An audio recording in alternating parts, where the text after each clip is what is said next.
senyor comissari, encara que estàvem dissertant al voltant del significat de la paraula comissari, el senyor comissari de l'exposició, Abel Guarinos, té en primer lloc la paraula. Per favor.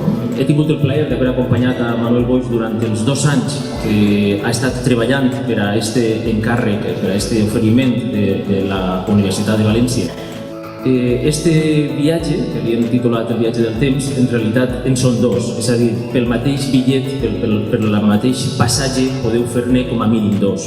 Un, el pictòric, perquè veureu clarament com la seva anterior sèrie, El rostre, va esmolant-se per a fer aparèixer una nova sèrie, que la batejarem com a La nau, en homenatge al bressol de cultura i de sabidoria que és aquesta institució.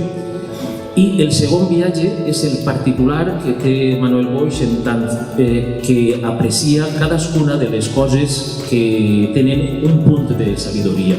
Tant se val que es tracte d'arqueologia, tant se val que es tracte de literatura, tant es val que es tracte de pintura o de qualsevol de les ciències que també ací bressola la Universitat de València.